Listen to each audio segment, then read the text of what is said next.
مسجد الحرام مکۃ المکرمہ اور مسجد النبوی مدینہ المنورہ سے خطبے کا اردو ترجمہ کے لیے ہمارے سوشل نیٹ ورک کو فالو کرنا نہ بھولیں اور اپنے دوست احباب کے ساتھ بھی ضرور شیئر کیجیے۔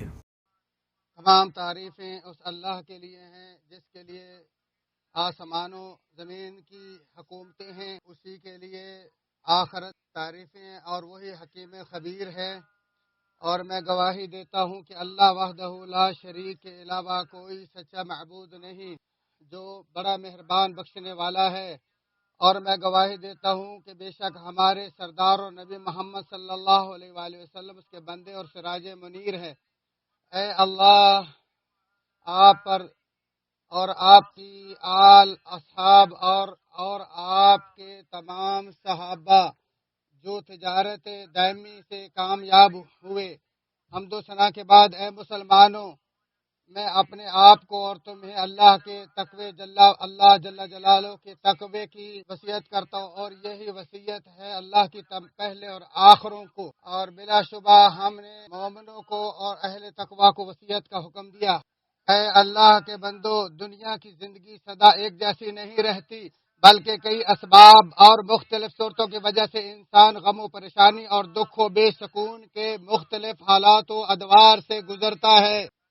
خبردار، ان تمام دکھوں اور غموں سے نجات و بچاؤ کا صرف ایک ہی ذریعہ ہے، اور وہ ہے اللہ بزرگ و برتر کا خالص سہارا اور مولا تبارک و تعالی کے حضور اپنی بے بسی کا اظہار۔ فرمانے باری تعالیٰ ہے، ہمیں خوب علم ہے کہ ان کی باتوں سے آپ کا دل تنگ ہوتا ہے۔ آپ اپنے رب کی حمد و تسبیح بیان کرتے رہیں اور سجدہ کرنے والوں میں شامل ہو جائیں، اور اپنے رب کی عبادت کرتے رہیں یہاں تک کہ آپ کو موت آ جائے،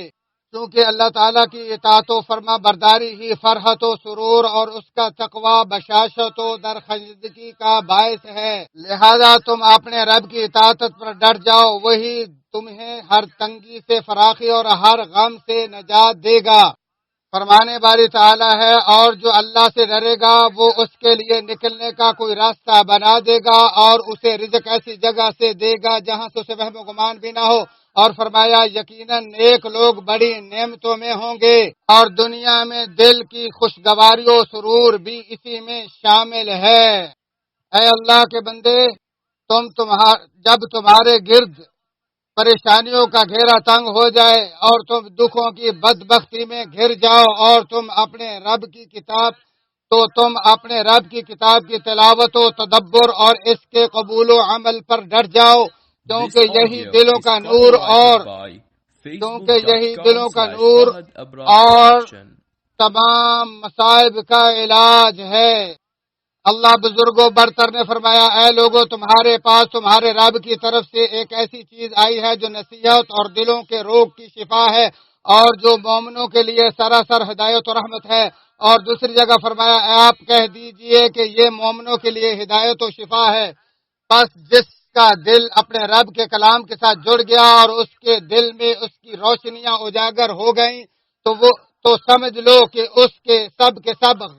غم ختم اور پریشانیاں دور ہو گئیں۔ اے میرے مسلمان بھائی، جب پریشانیاں غالط آ کر تمہارے دل پر حملہ آور ہو جائیں تو تم اپنے رب کے سامنے گڑ گڑا کر اپنی بے بسی کا اظہار کرو، اور اپنے خالق کے حضور انتہائی عاجزی سے دعا کرو۔ تو اللہ تعالیٰ فرماتا ہے، اور ایوب علیہ السلام کی اس حالت کو یاد کرو جب اس نے اپنے رب کو پکارا کہ مجھے یہ بیماری لگ گئی ہے اور تو رحم کرنے والوں میں سب سے زیادہ رحم کرنے والا ہے، تو ہم نے اس کی دعا قبول کر لی، پس اسے جو بھی تکلیف تھی دور کر دی، اور اسے اس کے گھر والے اور ان کے ساتھ ان کی مثل اور عطا کر دیے اپنے خاص مہربانی سے، تاکہ سچے بندوں کے لیے سب نصیحت ہو۔ زبان حال و قال کی سچائی، ظاہر و باطن کی عجز و انکساری کی حالت میں حاضر قلبی سے ہر چیز پر قادر اللہ کے سامنے اس طرح گڑ گڑاؤ کہ جس طرح ایک مخلوق اپنے خالق یا ایک غلام اپنے آقا کے سامنے اس یقین کامل سے اپنی بے بذاتی و بے بسی کا رونا روتا ہے کہ اس کے علاوہ نہ کوئی اور پناہ گاہ ہے اور نہ ہی کوئی نجات کی جگہ ہے۔ اللہ تعالیٰ نے فرمایا مچھلی والے حضرت یونس علیہ السلام کو یاد کرو جب وہ غصہ سے چل دیا اور خیال کیا کہ ہم اسے نہ پکڑ سکیں گے، بالآخر وہ اندھیروں کے اندر سے پکار اٹھا، الہی تیرے سوا کوئی معبود نہیں، تو پاک ہے، بے شک میں ظالموں میں ہو گیا۔ تو ہم نے اس کی پکار سن لی اور اسے غم سے نجات دے دی، اور اسی طرح ہم ایمان والوں کو نجات دیتے ہیں۔ اس دعا کی ترغیب صحیح سنت سے ثابت ہے، اور یہ بھی ثابت ہے کہ مسلمان اس آیت کے ذریعے جو بھی دعا مانگے گا اللہ اسے قبول فرمائے گا، کیونکہ یہ دعا اللہ کی وحدانیت و عظمت اور پاکیزگی کے عظیم معانی اور اپنے خالق کے حقوق کی ادائیگی میں کمی و کوتاہی سے اپنے اوپر ظلم کے اعتراف پر مشتمل ہے۔ اس لیے یہ ان دعاؤں میں سے ایک دعا ہے جن سے مصائب و پریشانیاں ٹلتی ہیں۔ اسی طرح دل کا سکون و فرحت نفس بھی کمال توحید اور حقیقی ایمان پر قائم رہنے سے ہی ممکن ہے۔ اور اس لیے کہ ابن عباس رضی اللہ تعالیٰ عنہ سے بخاری اور مسلم میں مروی ہے کہ بلا شبہ نبی مکرم صلی اللہ علیہ وسلم پریشانی کے وقت یہ دعا پڑھا کرتے تھے، عظیم و بردبار اللہ کے علاوہ کوئی سچا معبود نہیں، عرش عظیم کے مالک اللہ کے علاوہ کوئی معبود برحق نہیں، عرش کریم اور آسمان و زمین کے رب اللہ کے علاوہ کوئی سچا معبود نہیں۔ اے اللہ کے بندو، جن دعاؤں سے تکالیف و پریشانیاں رفع دفع ہوتی ہیں اور جو اللہ کے سامنے گڑ گڑانے اور اس کی اعلیٰ صفات و پیارے ناموں کے وسیلے پر مشتمل ہیں اور جو رسول صلی اللہ علیہ وسلم سے صحیح ثابت ہیں،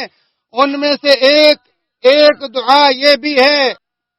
بردبار کریم اللہ کے علاوہ کوئی معبود برحق نہیں، اللہ پاک ہے، عرش عظیم کا مالک اللہ بہت برکت والا ہے،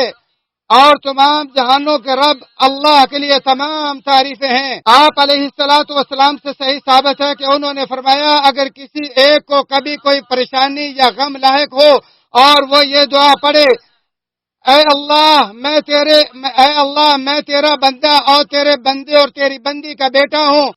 تیرے ہاتھ میں میری پیشانی اور مجھ پر تیری ہی حکمرانی ہے، میرے بارے میں تیرا فیصلہ انصاف پر مبنی ہے۔ اے اللہ میں تیرے ہر اس نام کے وسیلے سے تجھ سے سوال کرتا ہوں جس سے تو نے اپنا نام رکھا، یا تو نے اسے اپنی کتاب میں نازل کیا، یا اسے اپنی مخلوق میں سے کسی کو سکھایا، یا اسے اپنے پاس علم غیب میں رکھنے کو ترجیح دی، کہ تو قرآن عظیم کو میرے دل کی بہار، میرے سینے کا نور، میرے غم کو دور کرنے والا اور میری فکر و پریشانی کو ختم کرنے والا بنا دے۔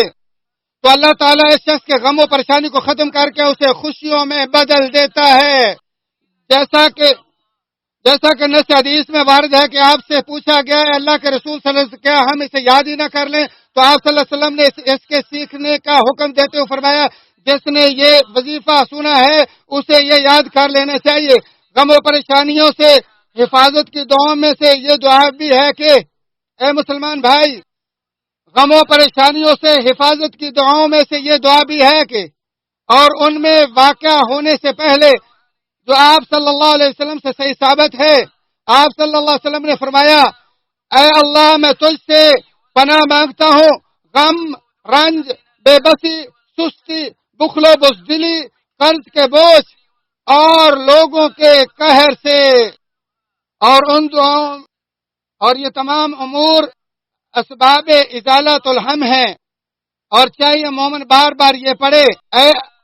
اللہ میرا رب ہے، اللہ میرا رب ہے، میں اس کے ساتھ کسی چیز کو شریک نہیں کرتا۔ اور یہ بھی ایک دعا بار بار پڑھے اے حیو قیوم میں تیری رحمت کے صدقے تجھ سے مدد مانگتا ہوں۔ اے مسلمان، فرحت و سرور اور لذت و شادمانی کے عظیم اسباب میں سے ہے کہ فرض نماز یا ممنوع اوقات کے علاوہ کسی وقت نفلی نماز میں تم اپنے رب کے سامنے انتہائی خشوع سے کھڑے ہو کر بڑی انکساری سے اپنی محتاجی عزیز و جبار کے سامنے پیش کرو۔ اللہ سبحانہ نے فرمایا نماز و صبر کے ذریعے مدد طلب کرو۔ بخاری میں ام سلمہ رضی اللہ تعالی عنہما سے مروی ہے، انہوں نے کہا ایک رات نبی اکرم صلی اللہ علیہ وسلم بیدار ہوئے اور فرمایا سبحان اللہ سبحان اللہ، کیسے کیسے فتنے اس رات نازل کیے گئے ہیں اور کس قدر خزانوں کے منہ کھولے جا رہے ہیں۔ ان حجرات والیوں کو بیدار کر دو، کیونکہ بہت سی دنیا میں کپڑے پہننے والیاں آخرت میں ننگی ہوں گی۔ ایک روایت میں ہے کہ حتیٰ کہ وہ نماز پڑھ لیں۔ ابن حجر رحمہ اللہ فرماتے ہیں اس حدیث سے ثابت ہوا کہ شر کے خوف کے وقت نماز کی طرف جلدی کرنا مستحب ہے۔ مسلم شریف میں آپ صلی اللہ علیہ وسلم کا قول ہے، جب تم میں سے کوئی ایک مکروہ چیز دیکھے یعنی اپنے خام میں، تو اسے چاہیے وہ کھڑا ہو جائے اور نماز پڑھے، اور اسی پر سلف صالحین کا عمل جاری رہا ہے، جیسے کہ عباس وغیرہ سے مروی ہے۔ اللہ تعالیٰ سے سوال کرتا ہوں کہ اللہ تعالیٰ ہمارے ہموم و غموم کو دور فرما دے، اور اللہ ہمیں ایسی جگہ سے رزق دے جس کا میں وہم و گمان بھی نہیں ہے۔ اسی پر اکتفا کرتے ہوئے میں اللہ تعالیٰ سے اپنے اور تمہارے لیے اور تمام مسلمانوں کے لیے ہر گناہ کی معافی مانگتا ہوں، بس تم بھی اسی سے استغفار کرو اور اس کے سامنے توبہ کرو، وہی غفور الرحیم ہے۔ This audio is copyrighted by facebook.com/Fahad Abrar Production. تمام تعریف اس اللہ کے لیے جو نیکوں کا ولی ہے، اور میں گواہی دیتا ہوں کہ اس اللہ کے علاوہ کوئی سچا معبود نہیں جو کہ حق المبین ہے، اور میں گواہی دیتا ہوں کہ ہمارے نبی ہمارے سردار محمد صلی اللہ علیہ وآلہ وسلم پر رحمتیں برکتیں نازل فرما۔ اے اللہ ہمارے نبی صلی اللہ علیہ وسلم رحمتیں برکتیں نازل فرما۔ اے مسلمانوں، احسان کی تمام اقسام خواہ وہ دل کی ہوں یا وہ فعل کی ہوں، خصوصاً صدقہ میں مختلف بلاؤں کے ٹلنے میں بڑی عجیب تاثیر پائی جاتی ہے، اور بلائیں ٹلتی ہیں اور مصیبتیں دور ہوتی ہیں، جیسا کہ فرمان باری تعالیٰ اللہ تعالیٰ خیرات کرنے والوں کو بدلہ دیتا ہے، اور فرمایا تم احسان کرو، بے شک اللہ تعالیٰ محسنین سے محبت کرتا ہے۔ اور آپ صلی اللہ علیہ وسلم نے فرمایا نیکی و بھلائی کے کام برے خاتمے سے بچاتے، مخفی صدقہ رب کے غضب کو ٹھنڈا کرتا،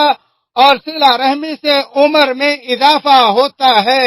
یہ حدیث طبرانی نے الکبیر میں روایت کی، بہقی و منذری نے اس کی سند کو حسن قرار دیا، اور اس حدیث کے اور بھی چند فریق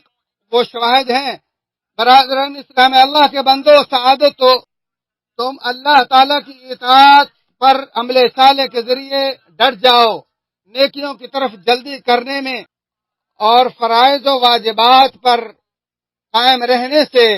ڈٹ جاؤ۔ اللہ تعالیٰ فرماتے جو شخص نیک عمل کرے، مرد ہو یا عورت، لیکن با ایمان ہو، تو ہم اسے یقیناً نہایت بہترین زندگی عطا فرمائیں گے اور ان کے نیک اعمال کا بہتر بدلہ دیں گے، انہیں ضرور دیں گے۔ پھر بلا شبہ اللہ بزرگ و برتر ہمیں ایک عظیم کام کا حکم دیتا ہے، خبردار وہ نبی مکرم صلی اللہ علیہ وسلم پر درود و سلام بھیجنا ہے۔ اے اللہ ہمارے پیارے نبی محمد صلی اللہ علیہ وسلم پر درود و سلام اور برکت نازل فرما، ہماری آنکھوں کے ٹھنڈک اور دل کے سرور پر۔ اے اللہ آپ اور آپ کے آل و اصحاب پر، اور جو قیامت تک آپ کے نیکی میں پیروکار ہوں، ان پر صلاۃ و سلام نازل فرما۔ تمام بھائیوں کی خدمت میں گزارش ہے کہ وہ دعا میں شریک ہوں اور This audio is copyrighted آمین by کہیں۔ facebook.com/Fahad Abrar Production. اللهم من مكر فامكر به وأنزل عليه سخطك وغضبك يا ذا الجلال والإكرام. اغفر للمؤمنين والمؤمنات والمسلمين والمسلمات الأحياء منهم والأموات. اللهم فرج همهم، اللهم نفس كربهم، اللهم اغن فقيرهم، اللهم واشف مريضهم،